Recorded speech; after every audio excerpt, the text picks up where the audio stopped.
Selamat pagi, siang, sore, dan malam buat kita semua. Perkenalkan, nama saya Daniel Manalu dengan NPM C1C022170. Di sini saya akan memenuhi mata kuliah yang diampu oleh Ibu Indah Oktari Wijayanti. Baiklah, di sini saya akan menjelaskan beberapa PPT atau materi yang telah dibuat oleh teman-teman saya yang belum sempat dijelaskan di kelas.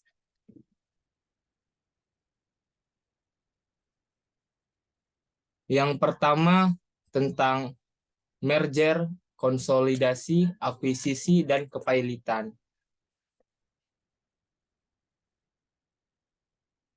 Pokok pembahasannya dibagi menjadi dua, yaitu yang pertama A. Tujuan merger, B. Tujuan merger, konsolidasian, akuisisi, dan pemisahan. B. Pengertian merger, konsolidasian, akuisisi, dan pemisahan. C. Kelebihan dan kekurangan merger, konsolidasian, akuisisi, dan pemisahan. Dan pokok pembahasan yang kedua yaitu yang pertama A. Sejarah kepailitan, B. Beberapa pengertian, C. Akibat dijatuhkannya pailit, D. Golongan orang berpiutang, E. Pengurusan harta pailit, F. Keadaan hukum debitur setelah berakhirnya pemberesan, G. Penundaan kewajiban pembayaran utang, H. Pengadilan niaga.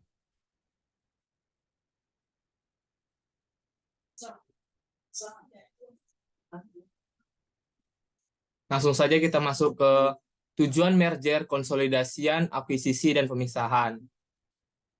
Yang pertama, membeli produk lain atau lines untuk melengkapi produk lain dari perusahaan yang akan mengambil alih atau menghilangkan ketergantungan perusahaan tersebut pada produk lain atau service lain yang ada saat ini. Kedua, memperoleh akses teknologi baru atau yang lebih canggih. Ketiga, memperoleh pasar atau pelanggan baru dari perusahaan yang jadi objek MKA. Keempat, memperoleh hak-hak pemasaran atau produksi dari perusahaan objek MKA. Yang kelima, memperoleh kepastian atas pasokan bahan baku dengan kualitas baik selama dipasok perusahaan MKA. Yang keenam, melakukan investasi atas keuangan perusahaan yang berlebihan dan tidak terpakai. Yang ketujuh, mengurangi dan menghambat persaingan. Yang kedelapan, mempertahankan kontinuitas bisnis. Selanjutnya, pengertian merger, konsolidasian, akuisisi, dan pemisahan. Merger. Merger atau penggabungan usaha adalah penggabungan dari dua atau lebih perusahaan dengan cara tetap melindungi berdirinya satu perusahaan dengan mengkuidasi perusahaan yang lain. Yang kedua, konsolidasian. Konsolidasian atau peleburan usaha adalah penggabungan dari dua perusahaan atau lebih dengan cara mendirikan perusahaan baru dan melikuidasi perusahaan-perusahaan yang ada. Yang ketiga, akuisisi. Akuisisi adalah pengambilan kepemilikan suatu perusahaan. Dan yang terakhir, pemisahan. Pemisahan adalah perbuatan hukum yang dilakukan oleh perseroan untuk memisahkan usaha yang mengakibatkan seluruh aktiva dan pasifa perseroan beralih karena hukum kepada dua perseroan atau lebih sebagai aktiva atau pasifa dua atau lebih perseroan. Selanjutnya, kelebihan dan kekurangan merger, konsolidasian, akuisisi, dan pemisahan. Kelebihan dan kekurangan merger. Yang pertama, memakai nama perusahaan pengambil alian. Kedua, biaya yang lebih kecil. Ketiga, tidak memerlukan surat izin usaha baru. Sedangkan kekurangannya dapat menimbulkan polemik baru. Selanjutnya, kelebihan konsolidasi. 1. Memakai nama perusahaan baru. Kedua, menghilangkan polemik dari masing-masing perusahaan. Sedangkan kekurangan konsolidasi, yaitu yang pertama berbiaya lebih mahal, yang kedua diperlukan surat izin usaha yang baru. Yang ketiga, akuisisi. Kelebihan akuisisi yang pertama, masih memakai nama lama, yang kedua tidak memerlukan surat izin usaha baru, sedangkan kekurangannya yang pertama ialah kurang efisien, yang ketiga mudah terjadi duplikasi atau pemborosan, Yang ketiga, kepemilikan perusahaan berubah. Yang terakhir, pemisahan. Kelebihan pemisahan yang pertama ialah masih memakai nama lama dan pola. Yang kedua, tidak atau perlu surat izin usaha baru. Yang ketiga, tidak perlu program rasionalisasi. Sedangkan kekurangan dari pemisahan yaitu yang pertama, tidak memakai nama lama, perlu surat izin usaha baru, perlu program rasionalisasi. Selanjutnya tentang sejarah kepailitan.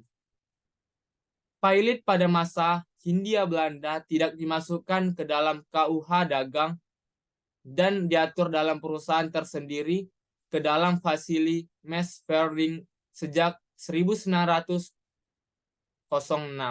yang dahulu diperuntukkan bagi pedagang saja tetapi kemudian dapat digunakan untuk golongan mana saja. Tahun 1997 ketika krisis ekonomi melanda Indonesia di mana hampir seluruh sendi kehidupan perekonomian nasional rusak, termasuk dunia bisnis dan masalah keamanan investasi di Indonesia. Krisis tersebut membawa makna perubahan yang sangat penting bagi perkembangan peraturan kepailitan di Indonesia selanjutnya. Pada 1998, pemerintah mengeluarkan Undang-Undang Nomor 4 Tahun 1998 tentang kepailitan yang merupakan pertama, perbaikan terhadap Fasilitasmen Refordening 1996. Yang kedua, adanya penambahan pasal yang mengatur tentang penundaan kewajiban pembayaran utang atau PKPU. Yang ketiga, mengenal istilah pengadilan niaga di luar pengadilan umum untuk menyelesaikan sengketa bisnis. Pada tahun 2004, pemerintah mengeluarkan lagi Undang-Undang Nomor 37 tentang kepailitan dan penundaan kewajiban pembayaran utang yang didasarkan pada beberapa asas, yaitu yang pertama, asas keseimbangan, asas kelangsungan usaha, asas keadilan, dan asas integrasi. Selanjutnya materi tentang beberapa pengertian dari kepailitan. Kepailitan adalah sita umum atas semua kekayaan debitur pailit yang pengurusan dan pemberesannya dilakukan oleh kurator di bawah pengawasan hakim pengawas sebagaimana diatur dalam Undang-Undang Nomor 37 Tahun 2004.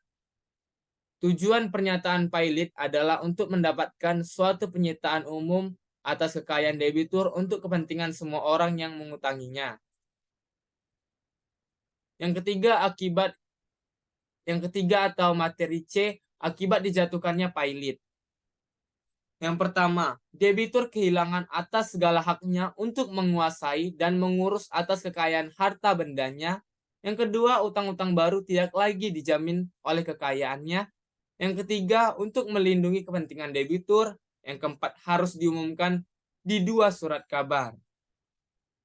Materi selanjutnya, golongan orang berpiutang dibagi menjadi 2, yaitu yang pertama golongan separatisen, yaitu kreditur pemegang gadai, jaminan, atau hak atas kebendaan lainnya. Yang kedua golongan dengan hak privilege, yaitu orang-orang yang mempunyai tagihan yang diberikan kedudukan istimewa. Selanjutnya pengurusan harta pailit. Yang pertama hakim pengawas, yang kedua kurator, yang ketiga panitia kreditur. Selanjutnya tentang keadaan hukum debitur setelah berakhirnya pemberesan.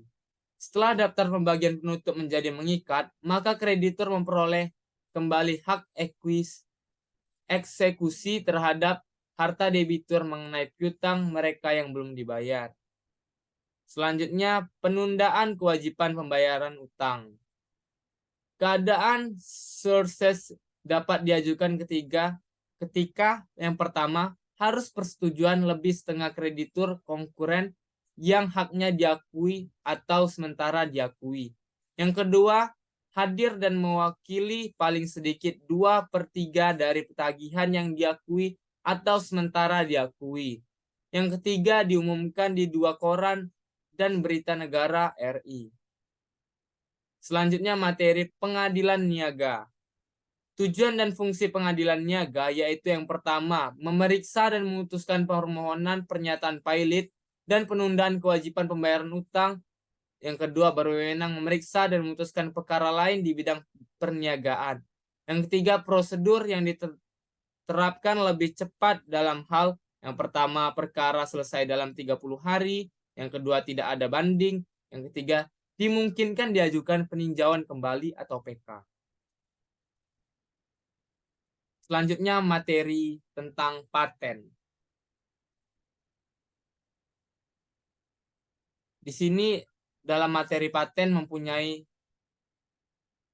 6 pokok pembahasan, yaitu yang pertama ruang lingkup paten, permohonan paten, pengalihan dan lisensi paten, pembatalan paten, paten sederhana, PCT, dan TRIPS. Yang pertama, ruang lingkup paten.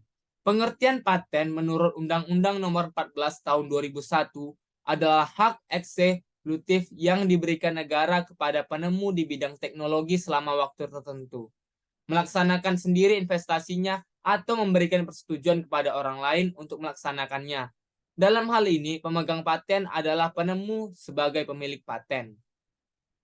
Pendaftaran paten adalah wajib bagi investor. Perlindungan hukum baru diberikan negara kepada investor apabila pendaftaran paten tersebut telah dilaksanakan.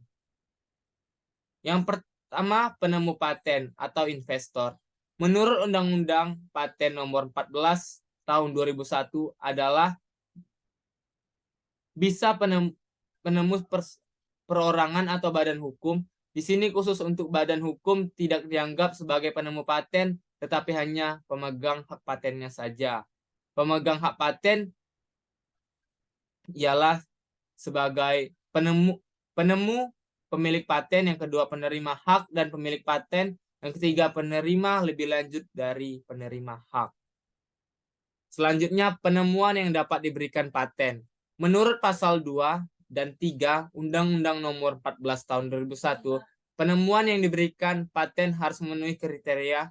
Yang pertama, penemuan baru, yang kedua mengandung langkah inventif, yang ketiga dapat diterapkan dalam bidang industri. Yang ketiga, penemuan yang tidak dapat diberikan paten. Menurut pasal 7 Undang-Undang Nomor 14 Tahun 2001, penemuan yang tidak diberikan paten, yang pertama, proses atau hasil produksi yang bertentangan dengan Undang-Undang Ketertiban Umum, agama atau kesusilaan. Yang kedua, metode pemeriksaan, perawatan, pengobatan, dan pembedahan. Yang ketiga, teori metode bidang ilmu, pengetahuan, atau semua makhluk hidup kecuali jasad renik.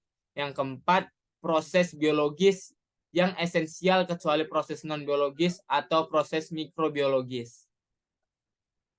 Yang keempat, penemuan tidak dianggap telah ditemukan. Menurut pasal 4 Undang-Undang Nomor 14 Tahun 2001, penemuan yang tidak dianggap telah diumumkan jika 6 bulan sebelum permintaan paten diajukan. A. Penemuan tersebut dipertunjukkan dalam suatu pameran internasional di Indonesia atau di luar negeri yang resmi. B. Diakui secara resmi. C. Dalam suatu pameran nasional di Indonesia yang resmi atau diakui sebagai resmi. D. Penemuan dalam rangka percobaan dengan tujuan penelitian dan pengembangan. 5. Jangka waktu paten. Menurut ketentuan Undang-Undang Nomor 14 Tahun 2001, jangka waktu berlakunya suatu paten yang A.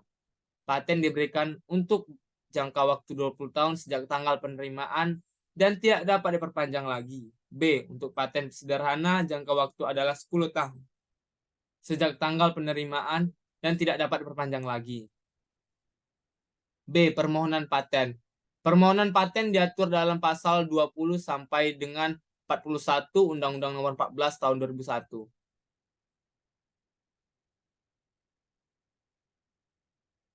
C. Pengalihan dan lisensi paten. Di Indonesia, pemegang paten wajib melaksanakan, namun tetap diberikan pengecualian jika pelaksana paten tersebut secara ekonomi hanya layak bila dibuat dengan skala regional yang disetujui Direktorat Jenderal Paten, Departemen Hukum, dan HAM. Pasal 66 sampai dengan pasal 87 Undang-Undang Nomor 14 Tahun 2001 mengatur tentang pengalihan dan lisensi paten. Yang D, pembatalan paten. Pembatalan paten diatur dalam pasal 88 sampai dengan pasal 98 Undang-Undang Nomor 14 Tahun 2001. E, paten sederhana. Badan sederhana diatur dalam pasal 104 sampai dengan pasal 109 Undang-Undang Nomor 14 Tahun 2001 yang dapat diberikan paten sederhana. Yang pertama, hanya untuk investasi. Yang kedua, investasi berupa produk kasat mata yang memiliki kualitas sederhana. Yang ketiga, permohonan pemeriksaan substansi. Yang keempat, paten sederhana tidak dapat dimintakan lisensi wajib. Selanjutnya, yang F, PCT dan TRIPS. Patent Compressions 3D atau PCT adalah traktat internasional kerjasama paten yang bertujuan untuk melaksanakan kemajuan ilmu pengetahuan dan teknologi, perlindungan hukum terhadap setiap investasi. Selanjutnya, materi tentang merek dan indikasi geografis.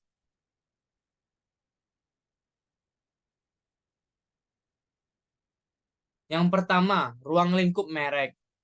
Merek dalam bahasa Belanda atau brand dalam bahasa Inggris diatur dalam Undang-Undang Nomor 15 Tahun 2001 yang merupakan perbaikan dan penyempurnaan dari Undang-Undang Nomor 14 Tahun 1997 dan Undang-Undang Nomor 19 Tahun 1992.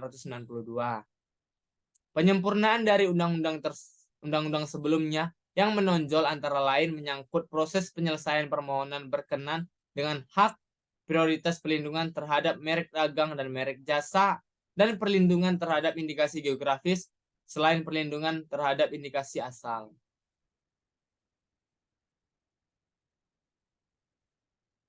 Selanjutnya, mengingat merek merupakan bagian dari kegiatan perekonomian atau bisnis, penyelesaian sengketa merek pun memerlukan peradilan khusus, yaitu peradilan niaga. Sejak Indonesia meratifikasi perjanjian WTO dan TRIPS yang merupakan lampirannya, Indonesia harus tunduk kepada aturan yang bersifat global tersebut. Undang-Undang Nomor 15 Tahun 2001 yang merupakan bagian dari penyempurnaan itu ditambah dengan Kepres nomor 17 Tahun 1967. Indonesia telah mengesahkan Mark Law Train atau TLT yang merupakan perjanjian internasional menyangkut penyederhanaan dan pengharmonisan prosedur administrasi dalam kaitannya dengan aplikasi nasional dan perlindungan merek. Yang pertama, pengertian merek. Beberapa pengertian menurut pasal 1 Undang-Undang Nomor 15 Tahun 2001. Yang A, ada merek, B, merek dagang, C, merek jasa, dan D, merek kolektif. Yang kedua, hak merek. Hak merek adalah hak eksklusif yang diberikan negara kepada pemilik merek yang terdaftar dalam daftar umum mereka untuk berjangka waktu tertentu memakai sendiri merek tersebut atau memberi izin kepada seseorang atau beberapa orang secara bersama-sama atau badan hukum untuk menggunakannya. Yang B, permohonan pendaftaran merek. Penolakan permohonan pendaftaran merek menurut Pasal 5 Undang-Undang Nomor 19 Tahun 2001, merek tidak dapat didaftar apabila merek-merek tersebut mengandung salah satu unsur. Yang pertama, A, bertentangan dengan peraturan dan perundang-undangan yang berlaku, moralitas agama, kesusilaan, atau ketertiban umum. B, tidak memiliki daya pembeda. C, telah memiliki atau telah menjadi milik umum. D, merupakan keterangan atau berkaitan dengan barang atau jasa yang dimohonkan pendaftarnya. Selanjutnya, syarat dan tata cara permohonan merek. Syarat dan tata cara permohonan menurut pasal 7 Undang-Undang Nomor 15 Tahun 2001. A, permohonan diajukan dalam bahasa Indonesia untuk merek bahasa asing atau di dalamnya terdapat huruf selain huruf Latin wajib disertai terjemahannya dalam bahasa Indonesia. B, permohonan ditantangani pemohon atau kuasanya dengan dilampiri bukti pembayaran biaya. C, permohonan untuk 2 kelas barang atau lebih dan atau jasa dapat diajukan dalam satu permohonan yang diatur dalam peraturan pemerintahan. D. Permohonan pendaftaran merek dengan hak prioritas permohonan harus diajukan dalam waktu 6 bulan, terhitung sejak tanggal penerimaan permohonan pendaftaran merek yang pertama kali diterima di negara lain yang merupakan anggota WTO. Selanjutnya, pendaftaran merek yang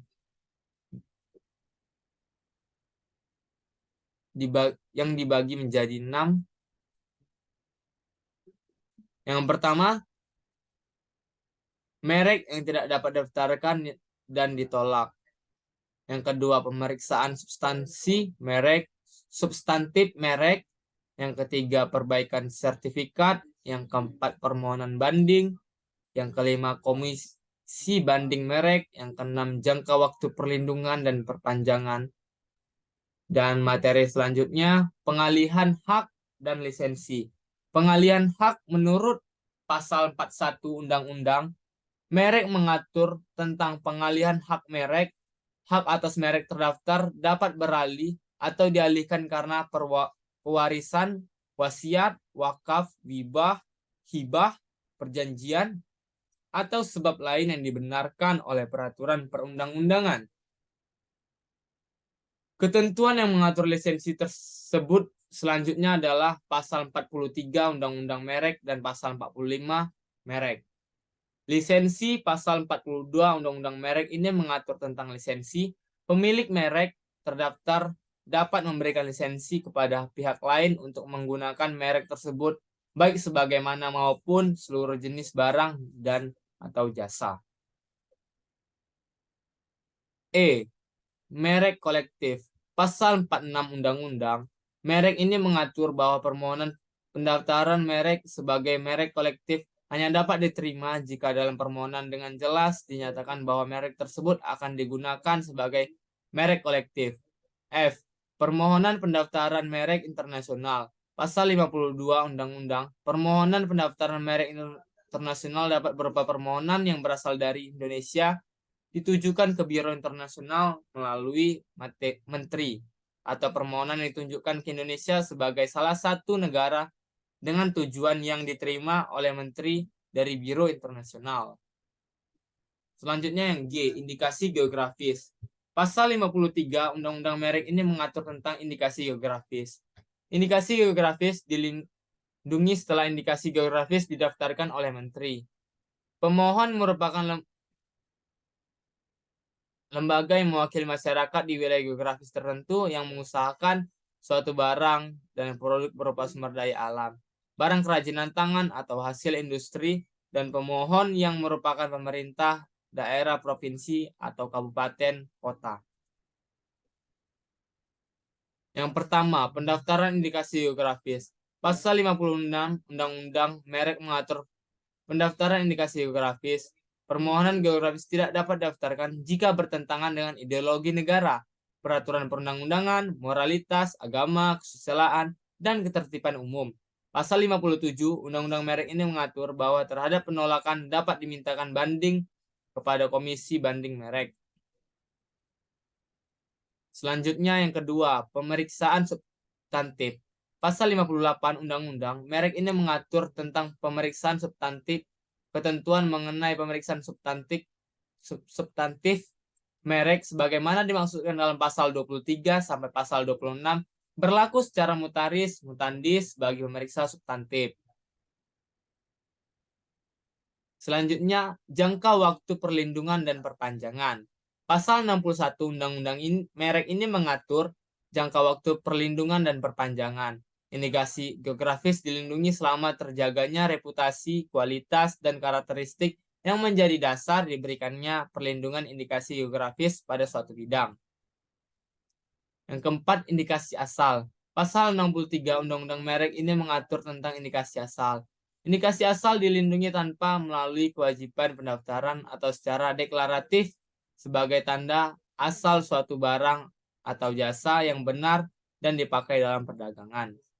Yang kelima, penyelenggaraan atas indikasi geografis. Pasal 66 Undang-Undang Merek ini mengatur tentang pelanggaran atas indikasi geografis, mencakup pemakaian indikasi geografis baik secara langsung maupun tidak secara langsung. atas barang atau produk yang tidak memenuhi dokumen deskripsi indikasi geografis. Yang keenam, gugatan. Pasal 67 Undang-Undang Merek ini mengatur tentang gugatan terhadap pelanggaran sebagaimana dimaksud dalam pasal 66 dapat diajukan gugatan. Yang ketujuh, pembinaan dan pengawasan indikasi geografis. Pasal 70 Undang-Undang Merek ini mengatur tentang pembinaan dan pengawasan indikasi geografis. Pembinaan indikasi geografis dilakukan oleh pemerintah pusat atau pemerintah daerah sesuai dengan kewenangannya. Pasal 71 Undang-Undang Merek ini mengatur tentang pengawasan. Pengawasan dapat pula dilakukan oleh masyarakat. Pengawasan dilakukan untuk menjamin tetap adanya reputasi, kualitas, dan karakteristik yang menjadi dasar diterbitkannya indikasi geografis dan mencegah penggunaan indikasi geografis secara tidak sah. H. Penghapusan dan pembatalan pendaftaran merek. Yang pertama, penghapusan. Pasal 72 Undang-Undang Merek ini mengatur tentang penghapusan. Permohonan penghapusan dapat diajukan oleh pemilik merek atau kuasanya baik untuk sebagian atau untuk seluruh jenis barang dan jasa. Dalam hal ini terkait perjanjian lisensi, penghapusan hanya dapat dilakukan jika hal tersebut disetujui secara tertulis oleh penerima lisensi. 2. Pembatalan.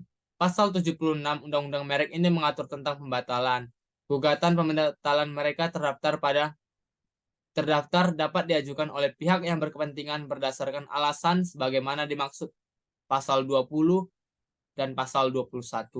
Pasal 77 Undang-Undang Merek ini juga mengatur gugatan pembatalan pendaftaran merek hanya dapat diajukan dalam jangka waktu 5 tahun terhitung sejak awal pendaftaran merek. Selanjutnya, tentang sistem jaringan dokumentasi dan informasi merek dan indikasi geografis. Pasal 80 Undang-Undang Merek ini mengatur sistem jaringan dokumentasi dan informasi merek dan indikasi geografis sebagaimana dimaksud dalam pasal 80 diselenggarakan melalui secara elektronik dan non-elektronik yang dapat diakses secara nasional dan internasional. J. Penyesalan sengketa.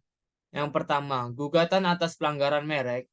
Pemilik merek terdaftar dapat mengajukan gugatan terhadap pihak yang lain yang secara tanpa hak menggunakan merek yang mempunyai persamaan pada pokoknya atau keseluruhannya untuk barang dan jasa yang sejenis. Yang kedua, tata cara gugatan di pengadilan niaga. Pasal Undang-Undang Merek ini mengatur tata cara gugatan di pengadilan niaga.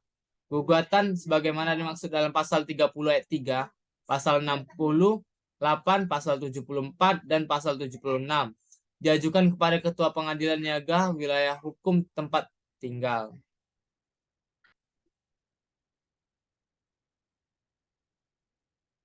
Yang ketiga, kasasi. Pasal 88 Undang-Undang Merek juga mengatur permohonan kasasi diajukan paling lama 14 hari setelah putusan yang dimohonkan kasasi diucapkan atau diberitahukan kepada para pihak dengan mendaftarkan kepada panitia pada pengadilan niaga yang telah memutuskan gugatan. Yang keempat, tata cara pelaksanaan putusan. Ketentuan lebih lanjut mengenai pelaksanaan pembatalan dan penghapusan oleh menteri sebagaimana dimaksud dalam pasal 72 sampai dengan pasal 75 diatur dengan peraturan pemerintahan.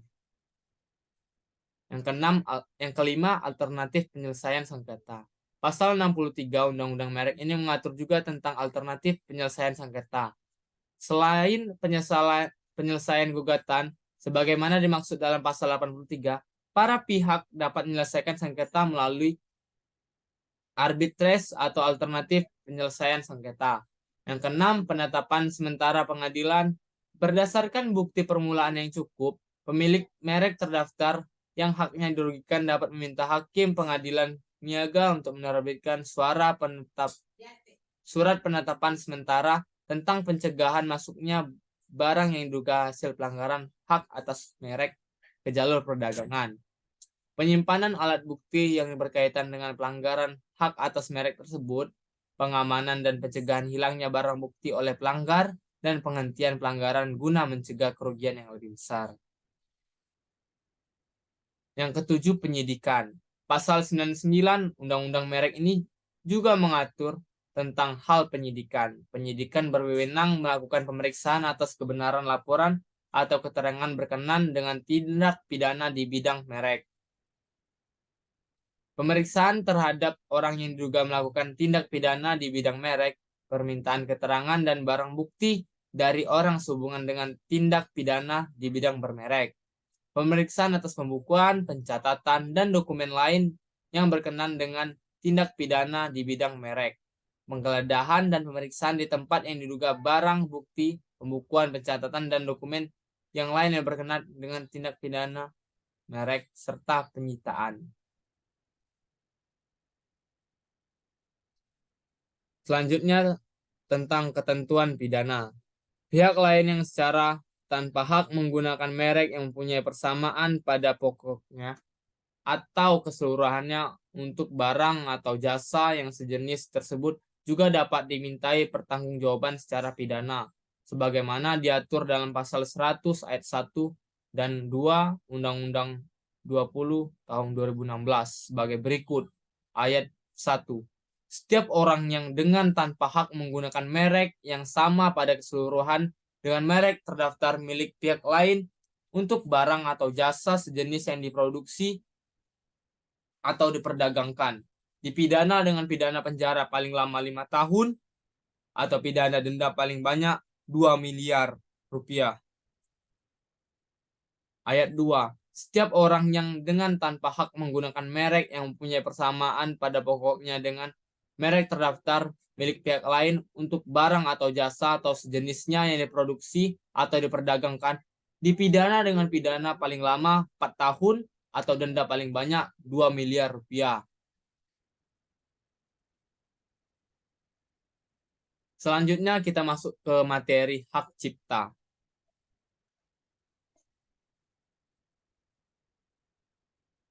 Di sini materi hak cipta terbagi menjadi 9 topik pembahasan, yaitu yang pertama, ruang lingkup hak cipta, yang kedua, fungsi dan hak cipta, yang ketiga, hak ekonomi dan hak moral, yang keempat, hak terkait, yang kelima, ciptaan derivatif, yang keenam, pendaftaran hak cipta, yang ketujuh, lisensi dan lisensi wajib, yang kedelapan, pelanggaran hak cipta, dan yang kesembilan, ketentuan pidana.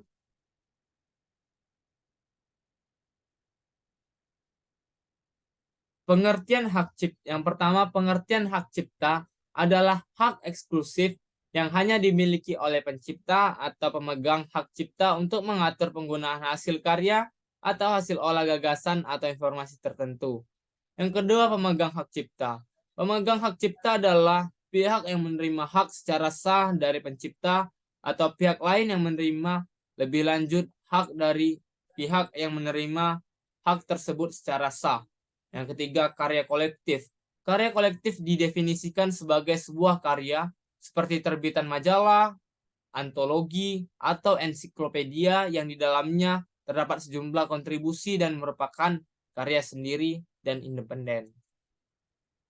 Yang kelima, penggandaan. Penggandaan adalah proses pembuatan atau cara menggandakan suatu salinan ciptaan dan atau fonogram atau lebih dengan cara dan dalam bentuk apapun secara permanen atau sementara. Yang keenam, fiksasi. Fiksasi memiliki pengertian seperti perekaman suara yang dapat didengar, perekaman gambar atau keduanya, yang dapat dilihat, didengar, digandakan, atau dikomunikasikan melalui perangkat apapun. Yang ketujuh, fonogram. Fonogram adalah fiksasi suara pertunjukan atau suara lainnya yang tidak termasuk dalam bentuk fiksasi yang tergabung dalam sinematografi atau ciptaan audiovisual lainnya. Yang kedelapan, royalty.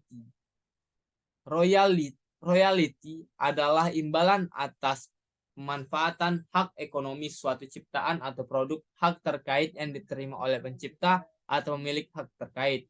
Yang kesembilan, lembaga manajemen kolektif. Lembaga manajemen kolektif adalah institusi yang berbentuk dalam hukum nirlaba yang diberi kuasa oleh pencipta, pemegang saham, pemegang hak cipta dan atau pemilik hak terkait. Yang ke-10, pembajakan.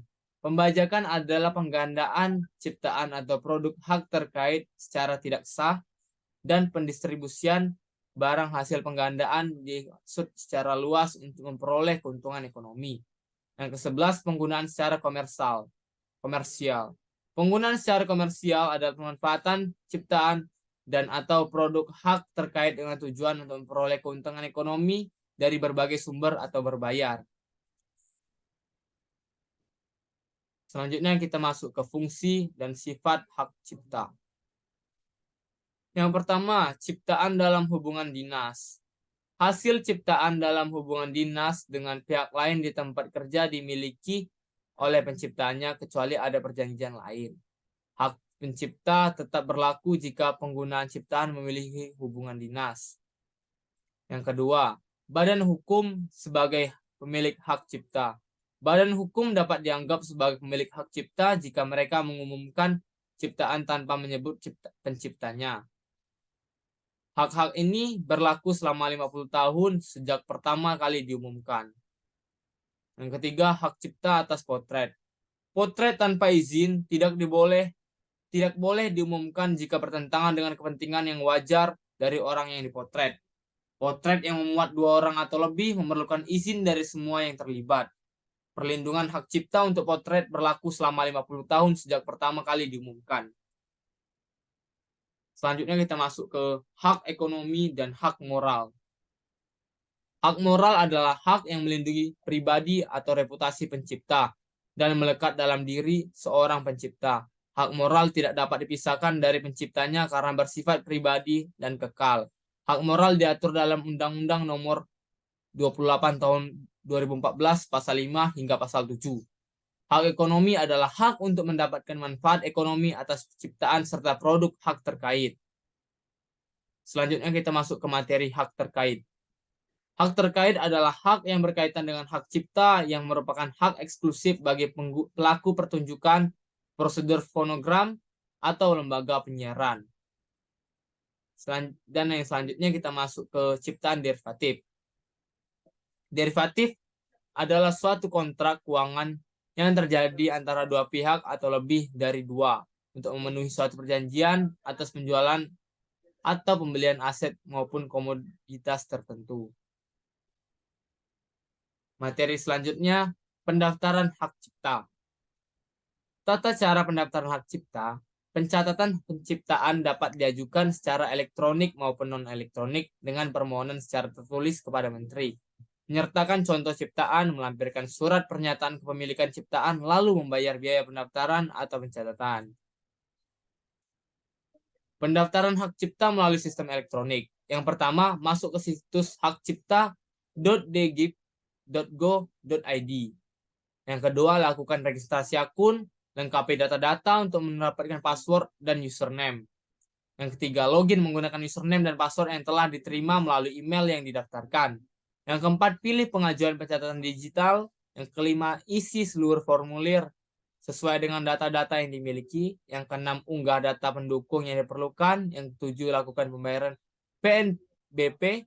Yang kedelapan, DJKI akan memerlukan verifikasi. Yang kesembilan,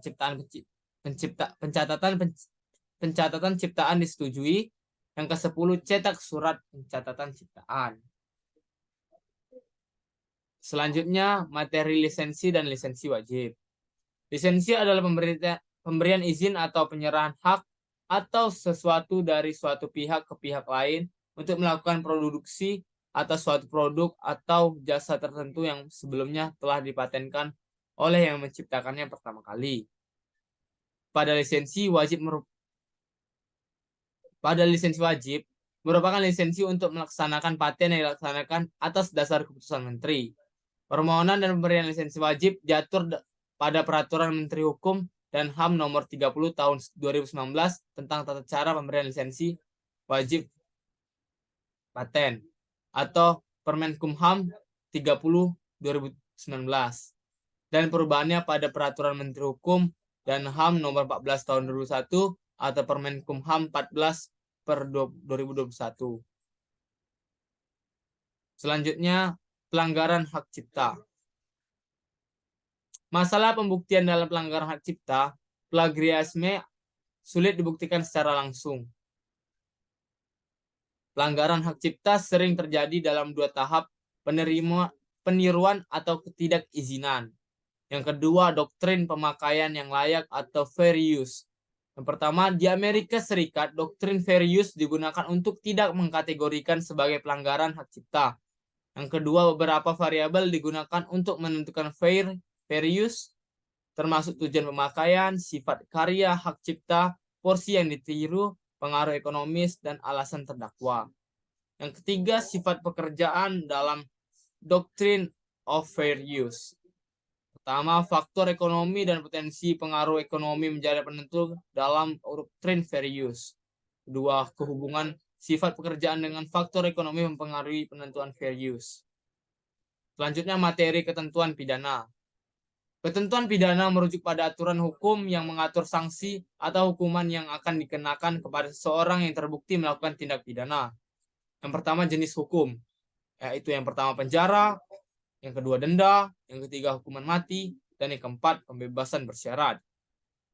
Selanjutnya, yang kedua, unsur pidana. Unsur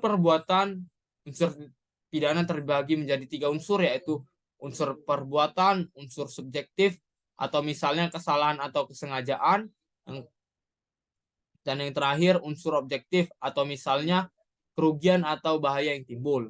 Yang ketiga, jenis pidana. Jenis pidana dibagi menjadi dua, pidana pokok atau penjara, denda, dan lain-lain.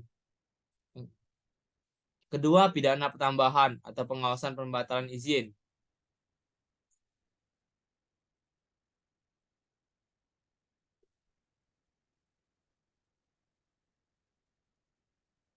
Jadi, itu saja yang dapat saya sampaikan mengenai beberapa materi yang telah saya jelaskan. Cukup sekian dari presentasi saya. Kalau ada kata, saya minta maaf. Saya Daniel Manalu pamit undur diri. Sekian, terima kasih. Sampai jumpa.